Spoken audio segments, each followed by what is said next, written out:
Season 2, Episode 3, and you're listening to Too Little, Too Much. Hi, welcome back to my podcast. I'm your host, Zoya, and you're listening to The Black Sprout. And this week, we are talking about assimilation. Well, hello there. As you can see me. I've decided to start filming maybe some of the episodes, okay? This isn't a total commitment. You know how I feel about putting my face on the internet. If you follow my personal Instagram account, you probably don't see me post that much of my actual face. I love a repost. I love to post, graphics and contents that I see online, but posting myself, we're working on that. So, little life update. I just graduated from my undergrad at Carleton University. I was always a journalist, but I am officially a journalist with a degree. Makes me sound fancy, I have a BJ. So let us just hop right into this episode. If you keep seeing me look to what would be my left, and maybe you're right, I don't know how it'll work once I start editing, but my laptop's over here, okay? This is where I take my notes. Now you get a little inside peek into what it's really like when I'm filming my episodes. Well, I don't film them, I record them, but now I'm filming it. What is this? I don't know. Do you like my little setup? Say yes, because if you continue to say yes, I will continue to put out content. I'm not going to say that I will look as pretty as this all the time, but I'll continue. I went to the first annual Black Youth Gala that was hosted in Toronto. And it was amazing. I really enjoyed it, really and truly, not even just some lip service. I really enjoyed it. Hearing, people speak about their passions and to see so many youth be involved in the community, trying to fix issues that are important to them, whether it's, period poverty or whether it's, inequities when it comes to nutrition for especially Black, POC, but Black youth, when we're talking about the ways that we have access to education, the hindrance that are put there by teachers sometimes, telling you, streamlining you. I know that they recently had changed that about, school, but let's think about the years and years and years of students that were being told that oh, you're not doing well in this? Well, we're just going to put you in this stream, and really derailing a future that they could have possibly had. We love to talk about, and I think this is fitting, with the overturning of Roe versus Wade, but I think it's really interesting that we sit here and we say, save these fetuses. They could have been our future scientists and doctors and mathematicians and, world changers, and we're like, why don't we save the children that are in school? Why don't we save the children that are getting gunned down by, violence, white supremacy violence? Why don't we save the children that are in the global south? And I don't mean, savior complex. I just mean we as these, enemy powers go into these countries and pillage and rape them of their, resources, and then are like, why are your children working at such a young age? Oh my goodness. Yeah. So, like I said, great event, but this is why I look like this, and I needed to film or record my episode, and I said, hey, let me record it too. That being said, let's hop right into the episode. Like all my best episodes, we're going to start off with a definition. This one comes from Britannica. Assimilation in anthropology and sociology is the process whereby individuals or groups of differing ethnic heritage are absorbed into the dominant culture of a society. The process of assimilating involves taking on the traits of the dominant culture to such a degree that the assimilating group becomes socially indistinguishable from other members of society. So what does this mean? Basically, Group A says, we're better than you, our culture rocks and yours doesn't. And they force Group B, which they deem to be Group B, because really, we're all just groups. Group B, they're like, hello, what's going on? And Group A goes, and totally, engulfs them, and then tells Group B, you have to look like me, act like me, and be like me. And Group B's like, but I really can't be like you because I'm not you. And they're like, well, take that B and be like us. I don't know. But that is assimilation. Why, Zoya? Why were we talking about assimilation? I feel like as someone who's born in Canada, you really can't talk about cultural assimilation without, talking about the ways that Canada has forced, cultural assimilation on the Indigenous people here, right? Like, you literally can't. I could not come up here and tell you cultural assimilation and that assimilation is bad, that, I might sidebar a little bit because I'm going to say why, the title is, too little too much, because it's like, hey, come, we need you, whether, it's domestic labor, or whether it's because we want to steal your culture, take your lips, create BBL fashion, steal your music, steal your culture, steal your fashion. Um, we want to take all that, but you're too much, right? What makes you you? The blackness in me is too much, but be here in my space only on my terms. And so it's a little too much, okay? It's a little too much for me. I think it's important to talk about the ways that colonialism has forced assimilation throughout history, right? Like, I am going to talk about a specific time period in this episode, but I want you to really expand your mind and think about the ways that we force assimilation in other ways, right? Like, think more creatively. Don't take everything at face value. Don't just take the first thing that somebody feeds you and says, okay, that's the one way, be all, end all. It is all. It's not. Okay? Probably not.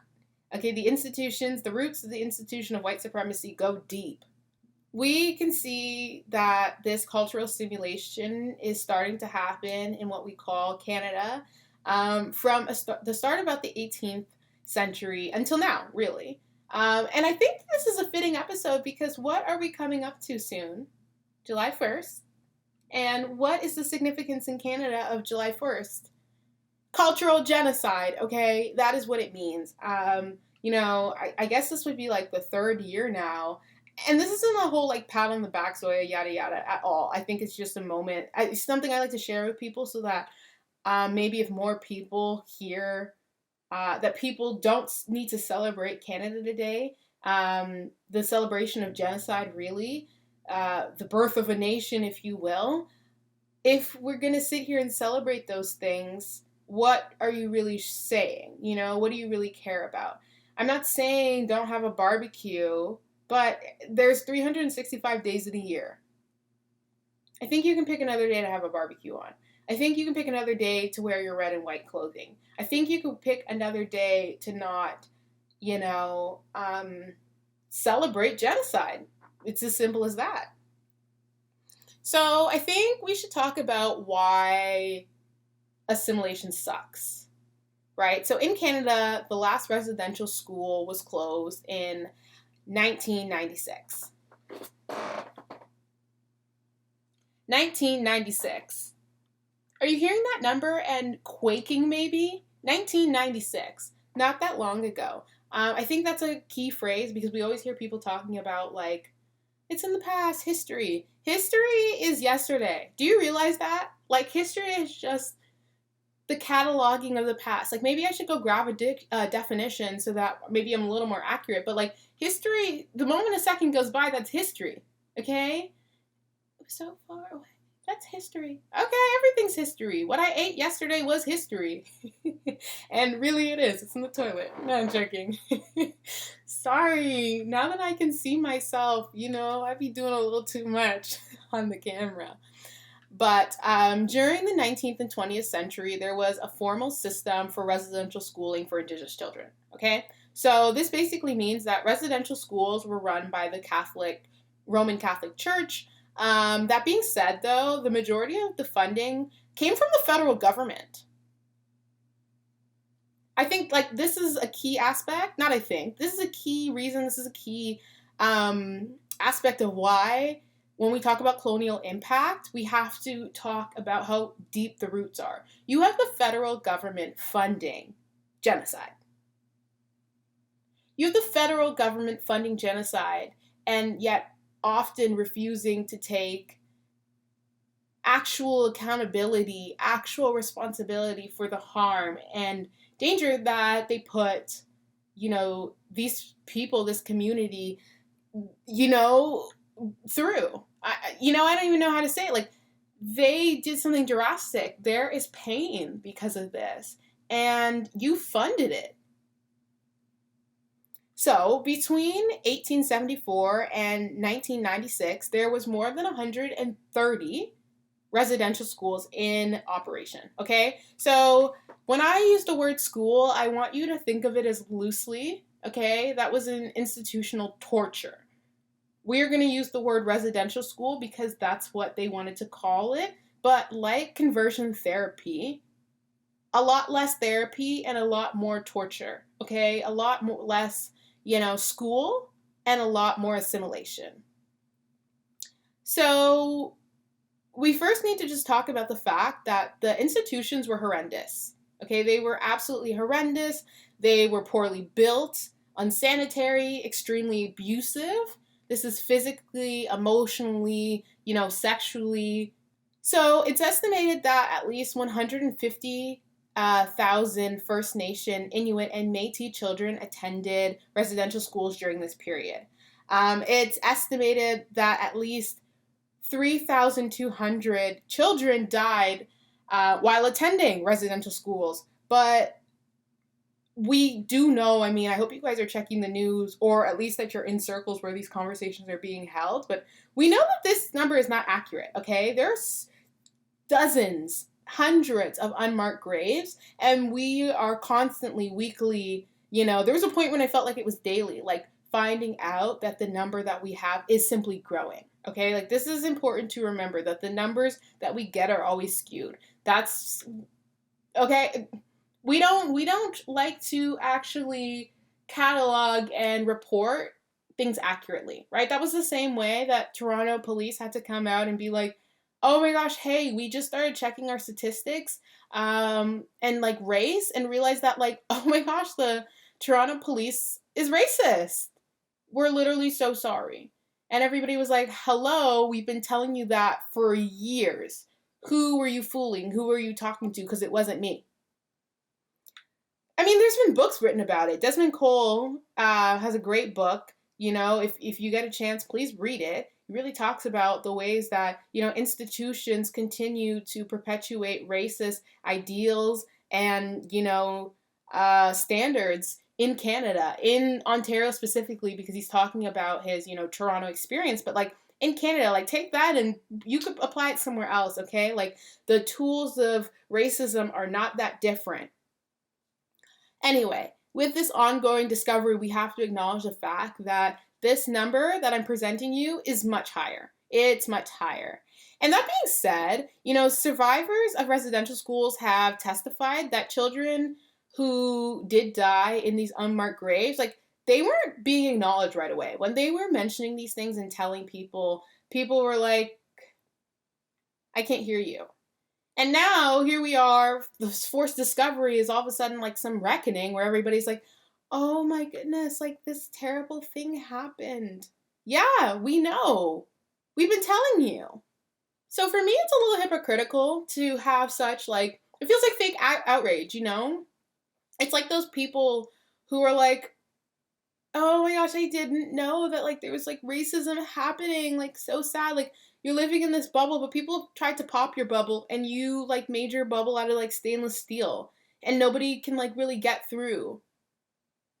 I don't know if that was a good analogy, but it's the one I'm giving you for now. So anyway, I think it's crazy that not even until 2015 do we even have the Truth and Reconciliation Commission, also known as the TRC report, that finally called residential schools cultural genocide. This is 2015. I'm 22. 2015, I was 15, and only then they wanted to be like, hey guys, this is cultural genocide.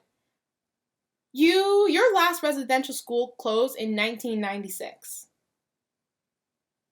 That's sick. That's sick.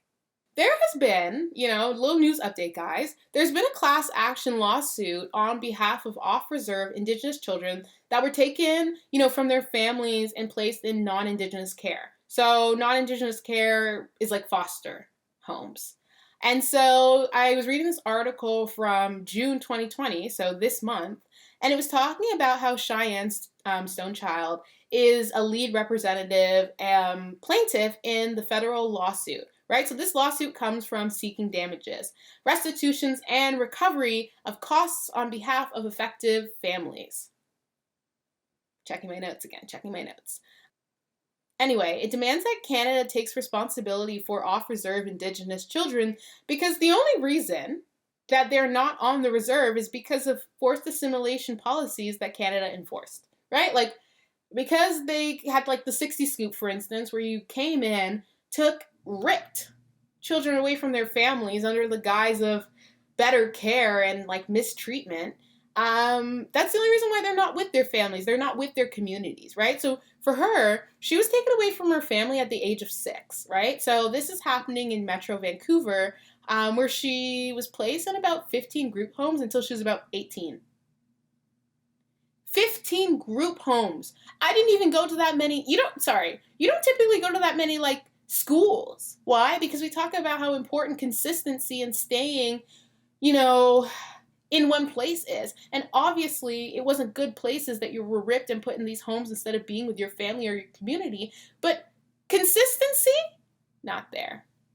Anyway, so she talks about the way that she was deprived of her culture, her language, and her Indigenous rights, right? So this is based on, this information I'm about to give you is based on a 2016 census. 7.7% of Indigenous children make up the total population of Canada. That is a fairly small percent, okay? That is less than 10%. Less than 10% of the children in Canada are Indigenous. Yet somehow, this small percentage, this small group of people, make up 52.2% of the foster care system. Just take a moment to like sit on that. Less than 10% of the children population is Indigenous, and yet they make up over 50% of the foster care system. And that's a 2016 census.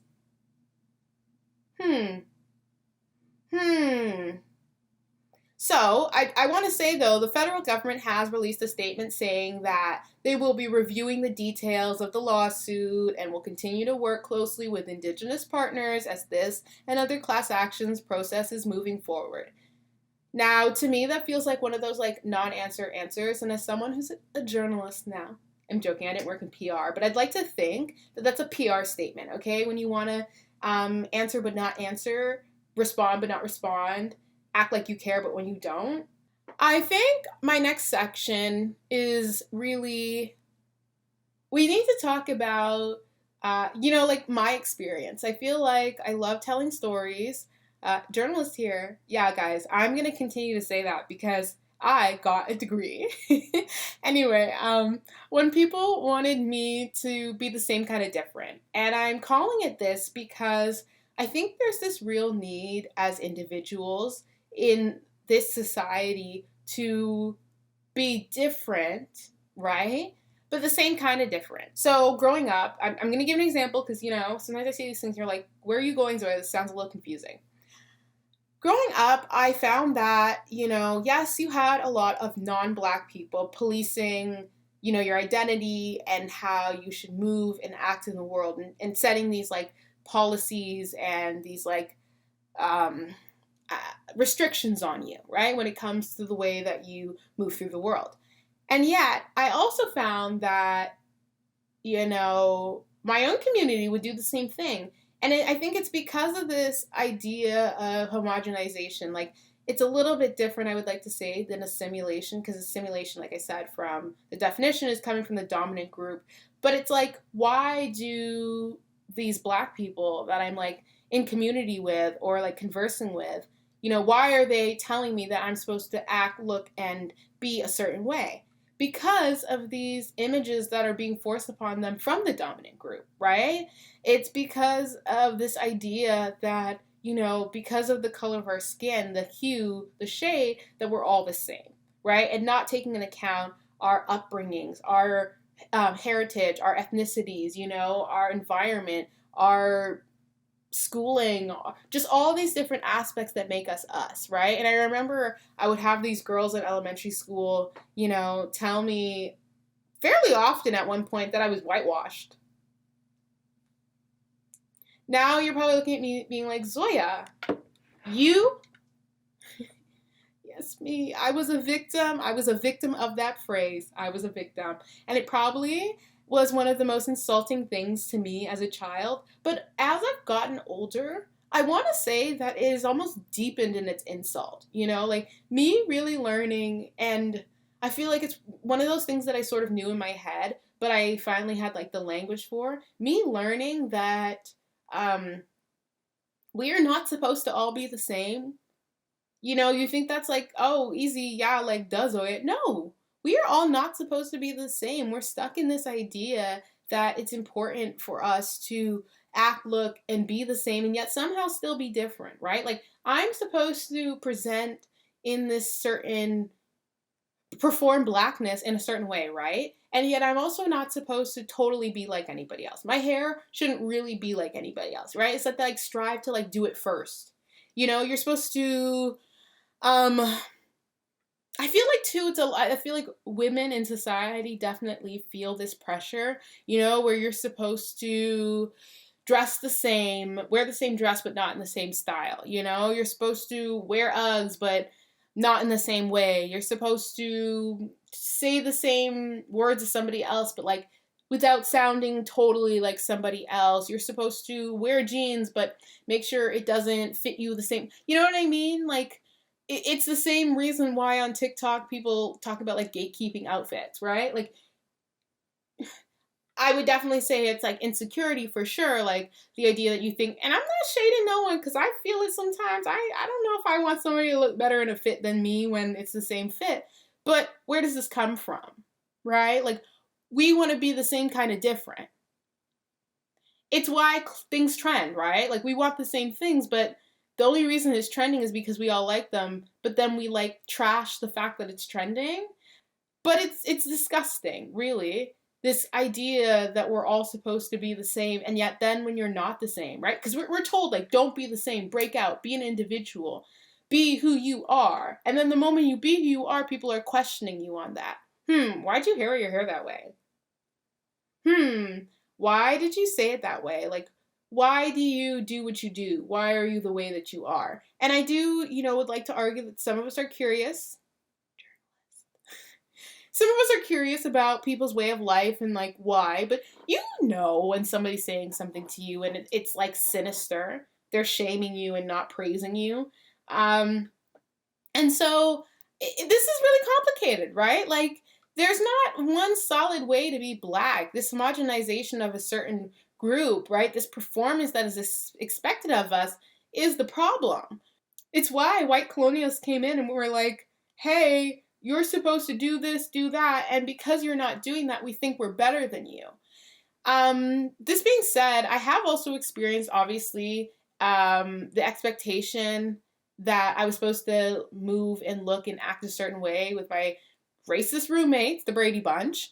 And honestly, they would often make remarks and try to relate to me in conversation by talking about the very few black people that they knew, right? I had the one girl, it was almost like, it was because my hair was braided, and I think, I don't remember if I had told her more because she would have asked. Because it was like, oh, I go to bed, and next thing, it's the morning, and so I just got new hair. Oh my gosh, like, how did that happen? Babes, I'm a Barbie doll that grows out of my head. But anyway, she kind of was just like, oh, my friend, insert name, was like, braids hair too. Oh, like, what did you want me to say? And really, it's like, what's my response actually supposed to be, right? Do I tell you that there's a pressure for black women to have acceptable hair, to perform blackness in a certain way? Am I supposed to, you know, tell you that so many black women aren't, you know, like hair care is expensive? And so it's easier to find a protective style or like some sort of style that becomes easy for you to maintain. Because now all of a sudden the conversation's about race. And we love to tell, you know, black people and you know, black women all the time to like calm down. Like not everything is about race, but it is, right? Like, hello, if you've been listening to my podcast at this point, we're in season 2, I think you would know everything is about race. And so now we're in a conversation of assimilation. right? Trying to make oneself presentable to occupy the space that the majority, that's predominantly, most of the time, white. Now it's about race. Now everybody's mad and upset. And so, I think it's why so many people, look at the capital, Ottawa, and I'm saying this because I was there, and call it diverse. You get to look at it and you see these people of one hue, of a darker skin complexion, and say, oh, it's diverse. There's a lot of black people there. Which black people? Could you name them? What's their background? Where are they from? What are their interests? What's the culture? Did you just look at their skin color and say that there are black people there and therefore all black people are the same and therefore they will relate? Did I catch you? Guys, I could barely find hair stores, right? In this area that's so diverse, I couldn't find black hair stores, okay? Guys, I would literally stock up at home and buy almost $100 plus, right? Like over $100 worth of beauty products just so that I could function in Ottawa, okay? Those winters are bitter. Like my attitude sometimes. No, I'm joking. Those winters are bitter. It's really cold, okay? And did you want breakage? No. And those are the things we're not thinking about. That is that assimilation. And as much as we love to say, like, it's done, it's gone, we want your culture. No, you don't. Because you don't put the resources and stores there so that I could live my life authentically. I have to go back home to the GTA, to Toronto, to get the stuff that I need so that I can live, work, operate in your space. And so I want to say that when a black hair store did finally open up, when I tell you there was joy in my soul, in my heart, guys, I would literally go to the beauty supply and just buy a lip gloss or like a lip pencil just to be in the environment, just to sniff the black air, just to be in a space where I felt like comfortable, just to be in a space where I didn't, think about, oh, I hope these people don't think I'm stealing. It was a black owned, okay? I was so happy to be there and to see, my community. And it wasn't even like these people were from my background or my heritage, but just to have that much of understanding for the need that, we needed a hair store, a black hair store, affordable in the area. That meant a lot to me. And so I'd like to say that Canada, North America, it really is too little too much. We want just enough of you, but not too much. Because you're changing the fabric of our way of life. And yet me, I can't operate there. I can't operate like that. Well, that was this week's episode. Thank you guys so much for listening. I really hope you enjoyed the episode. I hope you enjoy this recording. Make sure you follow us on our socials. That's Black Sprout on Instagram and Twitter. BLCKSPROUT. Make sure to join the newsletter, and as always, interact with the podcast and also interact with the videos, okay? Let your thoughts be heard. Go in the comments, okay? Like, reshare, repost. Let me know you're listening, okay? I love it when you guys hit me up and tell me your thoughts about the episodes or tell me that you listened to it. Your feedback is literally lovely. I want it. I need it. And as always, my inbox is open. Stay tuned for next time. Bye.